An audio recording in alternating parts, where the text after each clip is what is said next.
This podcast is brought to you by iPlayHockey.ca. iPlay is the leading hockey insurance provider to coaches, camp instructors, spring and summer hockey leagues, and tournaments across Canada. If you need insurance for hockey, iPlay has you covered. iPlay also provides hockey players and coaches with a wide range of free tools, drills, and skills in their drill vault to enhance on-ice performance, and they provide crucial off-ice knowledge as well. So if you need insurance for a hockey team, league, or camp, or if you just want to teach your kids some new drills, head on over to iPlayHockey.ca and check out their new website. Welcome to episode 247 of the Boys in Booth podcast. Cody and Abrams with you for this one. Our man Chad is just getting back from New York City over the weekend, and some big news about him, Case. Him and Chad, Chad and Paige just got engaged, and so they were there for that, and congrats to him, and we're just absolutely thrilled for him. So a well-deserved night off for Chad, who's getting in late to Toronto after that, and just a special weekend for those two. So congrats to our man there, and Paige as well. Yeah, it's super exciting news. We're all thrilled, over the moon. It's about time. Also just seems like a bit of a copycat move, but we'll get over that here quick. Oh, that's awesome. Anyway, yeah, congrats to Chad and Paige, and certainly a well-deserved night off for our man there. All right, Case, we'll get right into it here. Episode 247, our division previews continue. No core four for this one. We're on a bit of a time crunch here. It's late, obviously, and so we'll get right into it here with the Central Division. We did the Pacific last week. Obviously, we'll do the Central this week for our predictions. So, Case, why don't you start us off, and we'll go back and forth 1 to 8, and let's start with you on who you think is going to be the number one team in this division. Yeah, I think we could have very different rankings in this division. I think that there's a group of three, another group of three, and then a group of two, which I don't even know if they're two. I'd say the 8 is a lock, but more so those two groups of three could go any way in my mind. And I'll kick off the first group with the Dallas Stars taking first place in this division. Such a well-constructed team, and obviously so expected from a team that's general manager has won the GM of the year 3 years in a row. I love the forward core. Young skill, veteran skill, physical players, role players, and now a full season from Rantanen. Can't wait to see what he can cook up in Dallas. The D-core, just like Edmonton, kind of appears to be lacking on paper, but always gets the job done. And now, again, improves with just simply a full year from Miro Heiskanen. I know that Ottinger got called out in the playoffs by his coach, but Otter is still a top-end goalie in this league, and with a solid tandem pair with DeSmith. So absolutely love what I see from them. I was high on them last few years now, and I'm going to continue to be high on them for years to come while they take another step in the window. I'm saying is going to start to tip over the peak here with the likes of Ben and Duchesne and Sagan getting older. So I think now is the time for the Dallas Stars. Yeah, Dallas, number one in this division. I had that as well. You mentioned, Ottinger getting called out in the playoffs there from the now ex-head coach of the Dallas Stars, Pete DeBoer. Glenn Gulletson is back into the fold with Dallas. He is obviously very familiar with the organization as they are with him. So it's a good, fresh start for this team in terms of coaching, but minus, a few changes here and there. I know that they would have liked to keep a guy like Mikael Granlund, who really fit in there well down the stretch and in the playoffs as well. This is still pretty much the same team that has gone to the Final Four in the Stanley Cup playoffs the last couple of years, and certainly has that window open. And, you had a full season with Rantanen, like you mentioned, and also a healthy Miro Heiskanen, and I will throw Thomas Harley in there as well. I think he is a young player who does not get enough credit for how good he is too. So this team is terrific. They are built to win now, and they're also built for the future with a lot of young players still on this team making big impacts. The Wyatt Johnstons of the world, the Harleys, Ottinger still a young man in his own right, and the list goes on. So Dallas, window still very much open, and totally agree that they should be the number one team in this division. Yeah, it's crazy. These young guys are still getting better. I think that Wyatt Johnson could be, like a 90, 100-point guy playing alongside Rantanen all season. The addition of not one, but two, and I say addition because he's back healthy now, a full season, but two stud puck-moving defensemen amongst these kind of brutes that they fill in with, in like a Bichel, Lyubushkin, and Lindell, not so much of a brute, but he plays a very solid defensive, smart, safe game.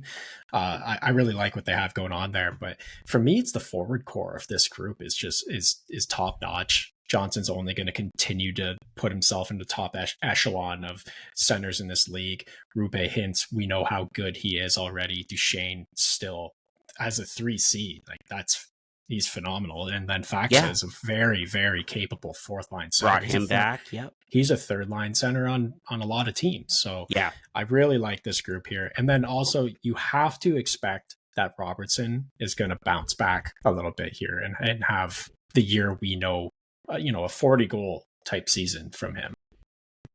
Absolutely. And, again, he's one of these guys who needs a new contract soon, and I think he's just kind of waiting to see what the market is going to look like a lot of other players. Eichel and Kaprizov, McDavid, the list goes on, but Robertson, I think, is definitely going to remain a Dallas Star, and we know the kind of player he can be. So, no, I mean, it's all right there for the Stars, and a shout-out to our buddy Gavin White from Brockville, who got into a little preseason action over the weekend here for the Dallas Stars, so that's good to see as well. Hey, they've been pointed out to have a bit of a weak right-hand side, so that could work out. We interrupt this podcast to tell you about one of our favorite partners, Sign Up Expert. If you're a sports bettor, whether brand new, casual, or hardcore, listen very carefully because this ad is for you. Guys, line shopping for the best odds matters, and that's why any profitable sports bettor needs to be using multiple sports books to maximize their profits. Thankfully, there's never been a better time to get signed up, and we're here to connect you with the best promotions industry-wide. When you use our link at signupexpert.com/boysinthebooth, you can get access to all the top sportsbooks in your region, along with a review of each platform and its unique benefits. Most importantly, all of these sportsbooks have valuable sign-up offers for new users, and when you register through our link, you will automatically receive the top offer at each one, allowing you to start line shopping right away with an enhanced bankroll. Guys, it's simple. When you use multiple sportsbooks, you ensure that you can always access the best available odds, which is key to successful and profitable sports betting. So if you want to take advantage of these incredible benefits and support our brand at the same time, please consider signing up for your next sportsbook through the link in the description down below, signupexpert.com/boysinthebooth. If you're planning on signing up for a new sportsbook anyways, you might as well use the link and support the boys. So one more time, that's signupexpert.com/boysinthebooth. This podcast is also sponsored by the absolute best ticket app out there, SeatGeek.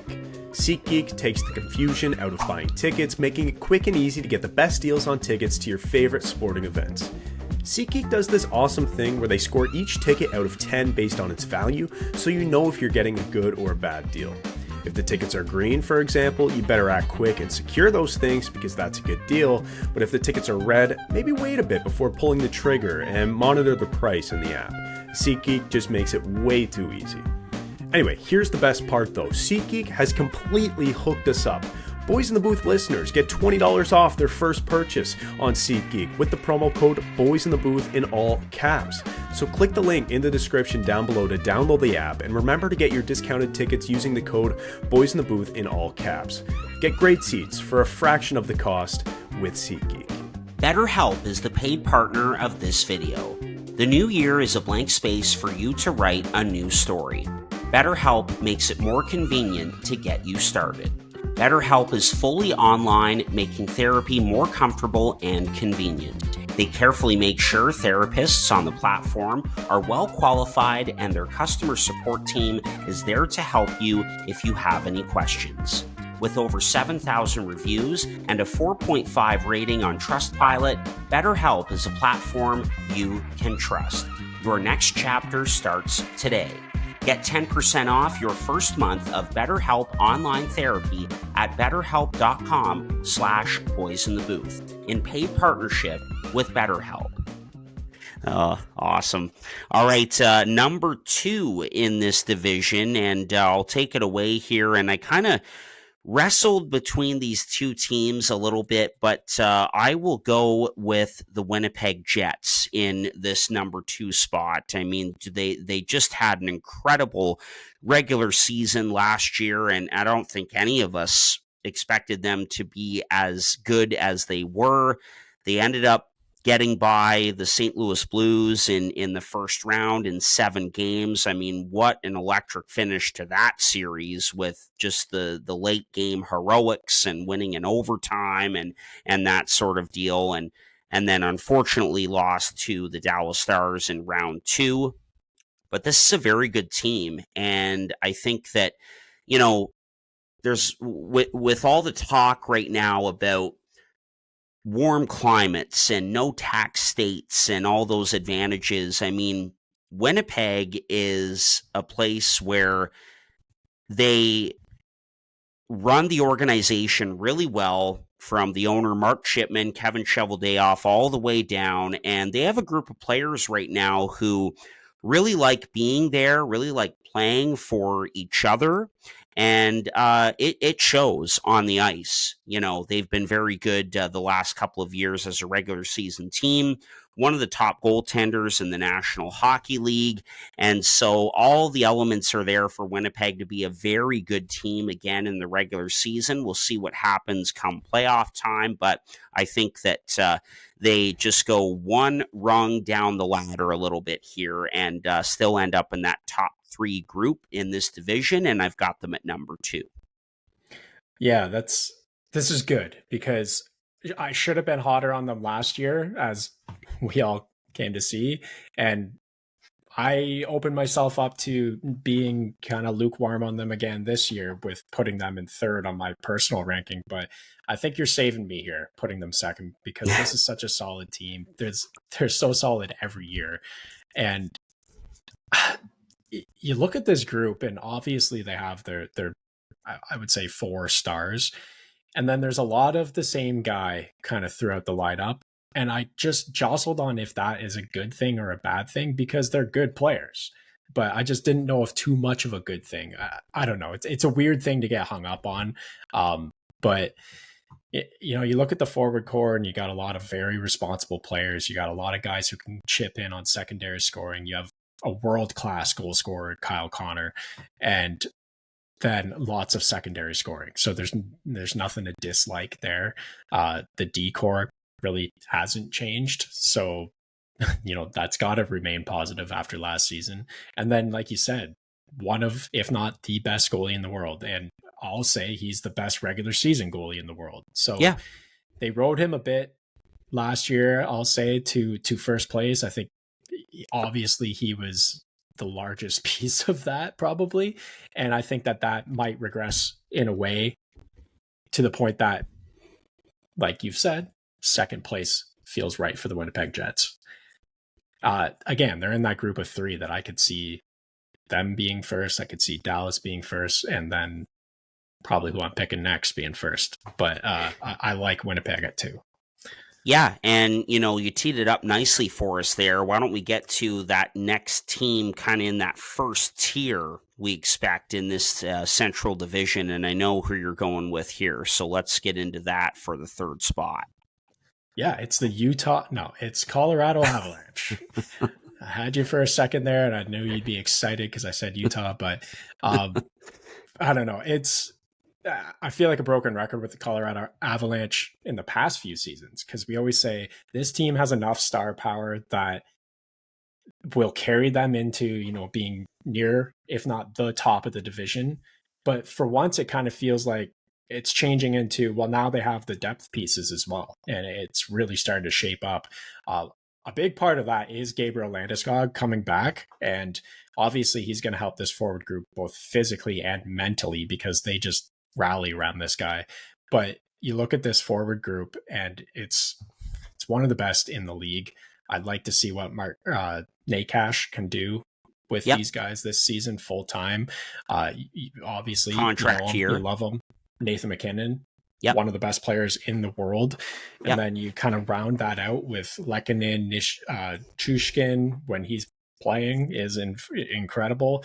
I know they got a lot of flack for Brock Nelson, but I think that he's an excellent 2C. And a great guy to have on your team, great leader, as well as just like a competitive hockey player. And love that. And now they've kind of thrown in some depth scoring, some secondary scoring, some cheap, very reliable secondary scoring in guys like Victor Olofsson, who I think is a great add to this team. So I'm really liking the forward group here. You always like them just because they have these studs on the team every year. They're down Rantanen this year, I know, but they still have MacKinnon, Landeskog, Necas.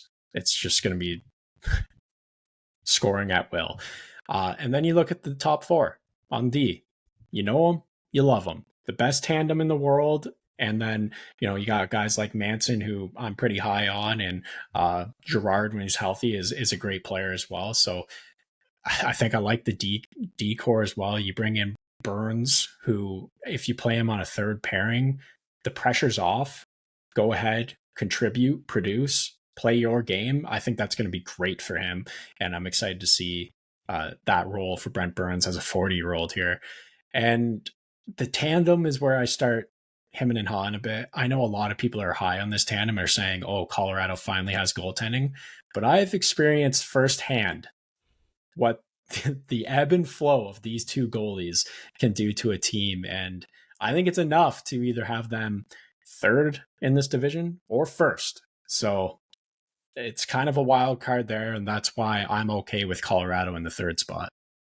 Yes, absolutely. Not much more for me to add here. Also, I think Brent Burns for $1 million, I believe. I mean, that's a great ad, and I think he's still got a lot of game left. I mean, it was only a couple of years ago at his age that he was considered for a Norris Trophy. I mean, he was very good in Carolina, and he just kind of got phased out because they decided to commit to some other guys. But this is a great spot for him, and he's got a lot of game left. My only really one other point about the Avalanche, their case is that, Chris MacFarland, what he did during last season, changing out all of the pieces and improving the team in season, was really impressive and not an easy thing to do. And so I think now that these guys that they've brought in, all the new additions, they now have a full season together. And I think that that's going to be the biggest thing for the Colorado Avalanche. They now have the team that they want from day one going in. And so I think that that's going to be really big for this team. And look, MacKinnon was just so upset after that first round exit to the Dallas Stars, and we know the kind of game that Rantanen had in that Game 7. But listen, those things happen, and I mean, you'd be a fool to bet against guys like MacKinnon and Makar, Landeskog, Nichushkin, that group that's there. You'd be a fool to bet against them and say that they're not going to come back even better, even stronger, and with a fire lit under them to, have a great season. And if they face the Dallas Stars again in the postseason, that it could look a little different, just because they'll remember that one for a long time. So I think the fact that they're going to have the group that they kind of assembled in season together, right from day one, I think is going to be a big thing for this team. And all the pieces are there. They only won it a couple of years ago. I mean, this team has got a chance to contend once again in 25-26. Feel really good about them in the third spot here. Yeah, I like the fact that it feels as though the pressure's off of Natchez a bit here now. Like it's not you need to perform at the top level here because we got rid of Rantanen. It's kind of it's dissipated a little bit here, and more of the focus is on Landeskog coming back and the impact that's going to bring, which is a positive thing. So a lot of positive around this team. They're not, the first month and a half of last season was like doom and gloom. Our goaltender is going to drive us into the ground. They fixed that problem pretty quick, just like you mentioned. And then being backed into a corner, as they say, with a star in Rantanen, I think they dealt with it pretty rapidly and pretty well. So, it's a positive start to a season for Colorado for the first time in a while, maybe. Absolutely. No, couldn't agree more. All right, number 4 for this Central Division going into the 25-26 NHL regular season. And I think this is where things kind of open up a little bit. And I'm really wrestling between two clubs here. And boy, this is tough. But I think I've got to give the edge to the St. Louis Blues in the 4th spot in this division. And curious to see what you think of this. But I just think that there are some questions, distractions surrounding the Minnesota Wild right now. And, I look at St. Louis as a team that has done a really nice job, Doug Armstrong and company, of kind of getting that perfect mix of young players and veterans. Obviously the Holloway and Broberg offer sheets worked out really well. Parayko is a very good defenseman. You've got Robert Thomas, who was one of the best players during the second half of the season in the NHL last year. Jim Montgomery, a very good coach. They brought him in, went on an absolute heater in order to get into the playoffs and almost knocked off the first place Winnipeg Jets in the first round of the NHL playoffs. Went the distance with them, 7 games. I mean, they were only a few seconds away from moving on to round 2. Jordan Binnington kind of silenced a lot of doubters, including some of us here on this end, with his play at the Four Nations, and is a very good goaltender. Joel Hofer, right behind him, is a very good young goaltender as well. So I think there are a lot of great pieces on this St. Louis team to, contend now, not contend, but, start to get back to becoming a consistent playoff team once again, and also building for the future. They're kind of doing this thing on the fly. I think they're doing a great job, and I think that they're in a good spot here to finish in 4th in this division. What say you? I love this, Hart. I mentioned 3 teams. You mentioned 2 that you're kind of struggling with here. I have 3. I landed at 5 with St. Louis, but I had them 4 initially. So twist my rubber arm, we can put them in a 4. I love it. Cool. Frankly, I think there's a world this season that this St. Louis Blues group is one of the best forward groups in the league. Thomas and Kyrou are studs. We know that. Yeah. Buchnevich and Shen are consistent scorers, contributors, and play with an edge. Suter's a great ad. Neighbors is great secondary scoring, a guy you can throw in on power plays. Love his play as well. Their 4th line is solid. Can't say much more there. Like it's just a good 4th line. And then Snuggerud, and if he keeps his trajectory, and then Dvorsky, if he's the guy that we thought he is or think he is from the World Juniors and his development here, this is an incredible forward group. Like, I know there's questions, there's health, and there's the growth of these young players in Snuggerud, Holloway, Neighbors, Dvorsky. But when I look at this group, I think that they could be one of the best in the league on forward. things start changing a bit on the back end of this team. A lot of solid, good defensemen. They lack a number one puck moving defenseman, just like a Yes. stud guy to carry them Yep. through on the power play. That's the thing I see here.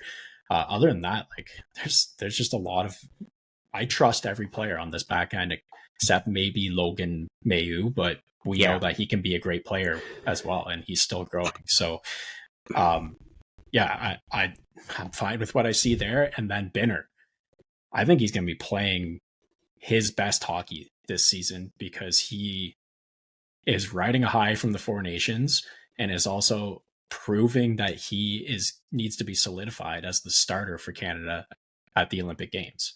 Oh yeah, So he's going to be riding motivated a big high time. and just playing his best Yeah. hockey, and I think that's Yeah. going to be a boost for the St. Louis Blues and could get them into this fourth spot. Definitely. No, love everything you said there. And you know, why don't we move right into number 5 here? And so you said that you had kind of 2 more teams that you were considering, and I have a feeling that I know where you're going to go here, but curious to see if maybe you prove me wrong here. Who have you got in this 5th spot? I think you want me to prove you wrong and pick a team here, but I'm going to pick the Minnesota Wild. Yeah. Okay, there we go. Like, before I say anything, they need to stay healthy. They're just like Yeah. the Devils in that this season could be incredible if they just stay remotely league average healthy. Yeah. Like, Yeah. They got beat up last year. They're already starting out with, Brodin is hurt at the moment, but it doesn't look too bad. So if they stay healthy, they have true star power scoring in their top 6. Kaprizov is maybe the best winger in the league. Matt Boldy is a stud. Marco Rossi proved himself last year and is going to come out flying. Joel Eriksson-Ek is not just a two-way forward now. He can score with the best of them. I really like what I see there. That third line gives you everything, including the kitchen sink. I love that third line as long as Hartman doesn't get suspended forever. And then, yeah, the fourth line is gritty and hardworking, and you just get a buy-in on defense up and down this lineup, and I love that. They're top 4 in the D group. It's the same. You love them, you know them. Same D group, except now they've infused some youth into this team with Boyum, who is already getting lots of nods for the Calder Trophy. Yeah. And Lambos, who I think, first round pick. He's been proving himself at the AHL level now. He's ready to take a step onto this team and fill in for Brodin while he's gone. So there's a lot to like here. And a solid tandem, solid special teams. I just think they got to stay healthy, and they got to add at the deadline to impress Kaprizov and then make the playoffs. Yeah, and it'll be interesting to see how they deal with this moving forward. I mean, obviously Kaprizov kind of downplayed everything in his latest media availability, saying he loves Mini and just wants to focus on playing hockey. So they just have to make sure that they don't let that become a distraction. Obviously the media kind of generates that, but they just have to make sure that they can shut that out. And I think they can. There's a lot of good pros in that room. A lot of good impact young players. It's interesting you mentioned Lambos. I mean, he's a guy that has definitely taken his time to develop and work on his craft. And, curious to see what a guy like Juracek can do as well. Will he start the year in Iowa? Will he earn a spot on this team? But certainly high on him too. And as we've mentioned time and again, led by Brock Faber. I mean, this Minnesota blue line could be dangerous for years to come. Remember watching Zeev Boyum last year during the World Juniors in Ottawa, and I was at that U.S.-Czech semifinal game, and I mean, he was the best player on the ice in that game, in my opinion. Yeah. And just the fact that he slid down the way he did in that 2024 draft is incredible. Minnesota got a good one there. I wonder about Gustafsson a little bit, Case, because like it seems like he has one really good year. He's kind of in the Vezina conversation. Then the next year is a bit of a dud. And then the year after that, he's really good again. So I'd like to see some more consistency with Gustafsson there, but it's a new year. And also, I mean, if Gustafsson struggles for some reason, they've got a young stud behind him in Wallstead. So all the elements are there for this Minnesota team. Rossi will be betting on himself with this 2-year contract extension. Didn't get that long-term deal that he wanted, but I think that's okay. I think that's okay. He'll be motivated, and so Minnesota still right there in the race and comfortable with them sort of in 4 or 5 in this division. Yeah, for sure. And David Jiricek, I'm still very high on him, and I think it's a little harder to crack this team as a right-handed shot.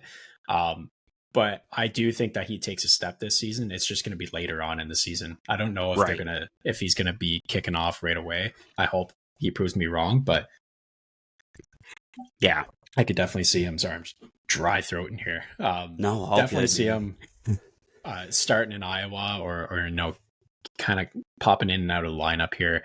Yeah. And finding his rhythm eventually. But I think that the young up and coming goaltender behind Gustafsson is a great thing for this team, because it's going to put the pressure on Gustafsson to play and hold on to that starting role. It's just a bit of internal competition. Absolutely. All right, we'll move on to our number 6 spot here, and I've got the Utah Hockey Club, and I have a feeling that they were kind of the third team that you had in that next tier in this division. Yep. Obviously, Utah took a big step forward last season. A good young team. They've got a boatload of picks and prospects from the Arizona days. Very good team. They made a big ad this offseason, as we know, in getting JJ Peterka from Buffalo for Kesselring and Doan. Made a few more nice ads. Nate Schmidt, Brandon Tanev, couple of solid veterans. Vanacek as a backup. I mean, that's fine. We'll see if Vejmelka can have another strong season. Obviously, it looks like Ingram and his time there is coming to an end. But a very good Utah team that took a step forward last year. I'm just not sure if there's enough there with the teams that are above them that we've talked about. I'm not sure if Utah just has enough to propel them over those other teams that we've talked about, but they're certainly going to be in the race again, playing games, meaningful games late in the season. I guess my biggest concern, though, Case, like with this Utah now Mammoth team, is I just think they're a little small up front. All the talk going in to the offseason was they need to add some more beef in the forward group. A lot of really talented players in that group. Keller, Cooley, Schmaltz, Barrett Hayton, Gunther, the list goes on. They added Peterka, and to me, in that top 6, it's just a lot of the same. It's a lot of guys that are smaller, really talented. They all want the puck on their stick. So I guess that's my biggest concern. And again, the goaltending. We don't know how it's going to go. Vejmelka got the Ukko-Pekka Luukkonen type extension, 5 years, $4.75 million AAV. We saw how Luukkonen really struggled last season in Buffalo. I just wonder with Vejmelka, because the season prior to last, Ingram was the number 1 guy, and Vejmelka really struggled. So that's a bit of a question mark for me as well, and I just think that they're a little small up front. What do you think about that for Utah here in this 6th spot? Yeah, Vejmelka, he has some games where he is just incredible, really. And it was always against the top teams in the league. Like it seemed like if you had him in fantasy, play him against you got Vejmelka tonight. Yeah, exactly. So I don't. Yeah, it's an absolute wild card there, and I can see what you say about the size up front. Outside of Krause and McBain, there's not much there. Even No. The physical player they added in this offseason, Brandon Tanev, is not that big. Smaller So, guy, yeah. Yeah, it's a lot of it's small up front. And to touch on something you mentioned here, like I don't have too much to say about Utah. I do have them in that group that could be fourth, they could be fifth, could be sixth. It's kind of like Anaheim we talked about last week. Like it's kind of the Ducks and Utah. Like they're the sexy picks to kind of get in. Yeah, but that's where I'm going right now, Harp, is the fact that I know individuals on this team have gotten better. I just haven't seen this team get better yet. And I need to wait for that concrete proof before I start getting high and start betting on them, really. And it is more about the competition in this division than it is a negative thing about the Utah Mammoth. I just think that the 5 teams we've talked about already tonight have just either always been better or have improved enough to continue to be better than the Utah Mammoth.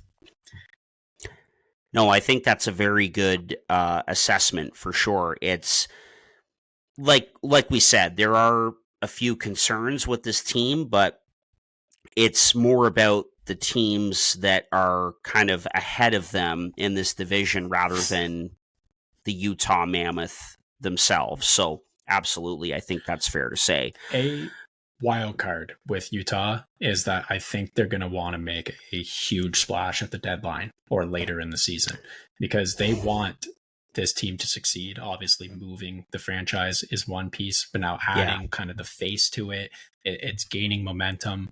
Obviously, ownership's going to want them to make a big splash. They have a ton of prospects. They have a ton of picks. Go out and do something. So they could add something that pushes them over the top of a St. Louis Blues or a Minnesota Wild. But it's yet to be seen. So we can't comment on that yet. That's right. And that's an excellent point. And we're starting to see that, right? With the Peterka deal, Sergachev was the big one, obviously. So we've seen that a couple of off seasons in a row here, but now is the time for this team to make a move like that in season, as you're talking about here, as you've mentioned. So I couldn't agree more. Absolutely. Yeah. Number 7, Case. Yeah, I think it's pretty obvious where I'm going to go here, but I'm going to pick the team that we are overcorrecting on from last season, and that's the Nashville Predators at 7th. Yep. Everyone, don't just look at us. Everyone was high on them. Of the offseason. All of their offseason moves. We were high on the Nashville Predators, and boy, did they crash and burn. I don't see any real changes that are going to course correct that other than simply the fact that these vets on this team are going to have their egos that they're going to need to bounce back after that season last year. So I think that they could gain some pretty big momentum with the leadership on this team with a Ryan O'Reilly and a Steven Stamkos and Roman Josi, UC Saros. All of those guys are not going to be okay with how last season went, and they could be carrying some of these players through the season. But there's some good adds here. I'm sad to see Eric Howlett go, but it was time in New Jersey. I think it does strengthen up the center group a little bit here, which they needed pretty badly in a bad way. Still do. I would still say they need to work on that center group. Yeah. But there's lots of scoring pieces here. We've always been harsh on Nashville's ability to score goals. The D-core has some attractive pieces. I like Nick Hague. I like that ad, and they got him because Vegas need to dish out money. So there's some positive things here in Nashville. I have no clue what this team's going to be, and that scares me, and that had them in 7th. I mean, I think back to the way you were talking about Philip Forsberg a couple of years ago, and I mean, if Nashville is going to be anything, they've got to get good goaltending, and he has to be one of the guys driving the bus. He's got to have like a Hart Trophy type of season for Nashville to be any good. The center core is obviously still a concern, This is a team that was going in the right direction with David Poile retiring. He kind of set this team up to tear things down a little bit. And then Barry Trotz, going into his second year as general manager, or excuse me, third year as general manager of the Nashville Predators, I think just got a little too excited by that late season run that they made, not last year, but the year prior, to get into the playoffs. And they obviously fell out in the first round against the Vancouver Canucks. And just too much too soon, I think, has really hurt this team with adding Stamkos, Marchessault, Brady Shea, and, those contracts could really come back to bite them. But those guys obviously still have game left.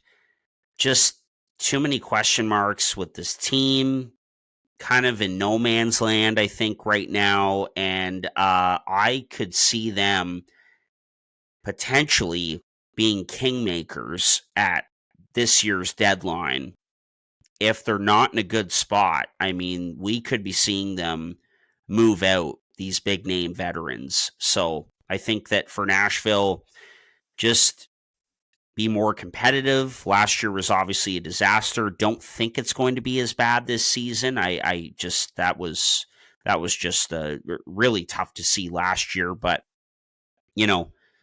be competitive, try to sell off some of these big name veterans at the deadline, I think, and continue to stock the cupboards and kind of retool this thing on the fly a little bit.